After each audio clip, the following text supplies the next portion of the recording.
What's going on, everybody? We are starting a new video series this week, and we're going to cover the top 10 reasons your business may fail. Before we get going, I would encourage you to subscribe to the channel so you don't miss any content that comes out and that's produced. Click the alert button and click the thumbs up if you don't mind. And again, I'm aimed to bring you value, so we're going to start out with a bonus tip.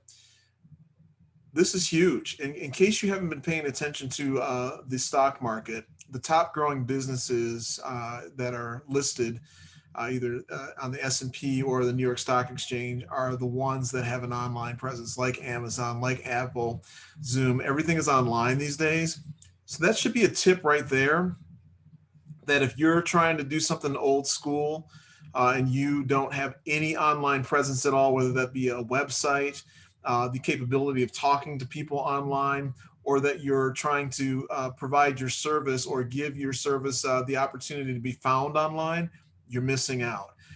I think everybody these days has some kind of online presence, or you should. And if you don't, then it's something you need to consider. The second thing is, it's one thing to have a presence and for it to be stagnant there and not have a strategy around it, right?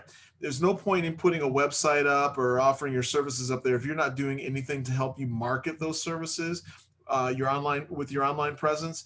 It kind of defeats the purpose. So want to strongly encourage you to really kind of evaluate, what your online presence is looking like, whether that be a website, a brochureware site, or whether it's just advertising online, right? There's a lot of different venues you can do and advertise on social media, Facebook, YouTube, you name it, TikTok, LinkedIn. You can advertise a ton of different places. And if you're not generating some of your revenue from, an online strategy or presence, you're missing out and you're going to lose out ultimately.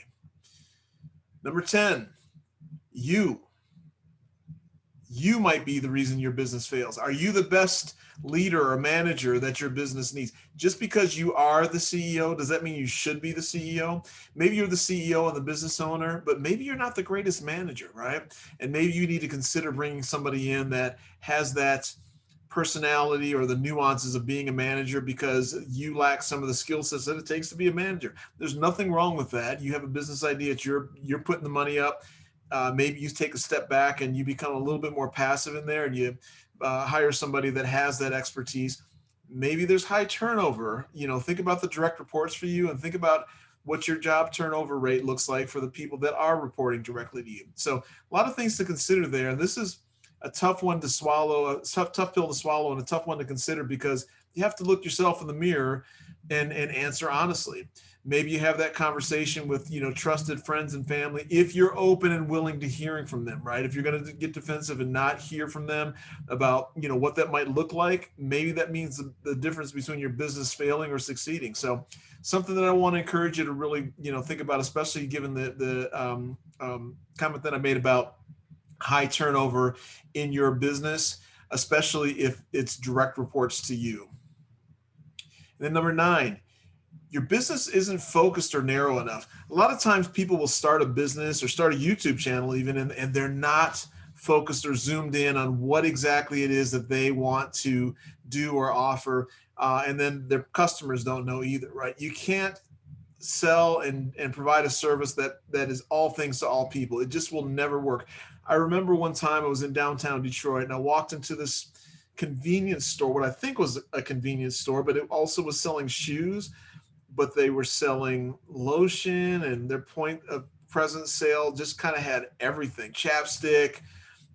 And I walked out of that. I think they had baby diapers too at the time. And again, it's great if you're, able to generate some revenue, but what that tells me is that you're not focusing enough on your primary business, which I think was selling shoes.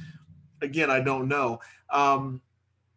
They pretty much had everything, right? So I can't still tell you what their business model was, what they were trying to do.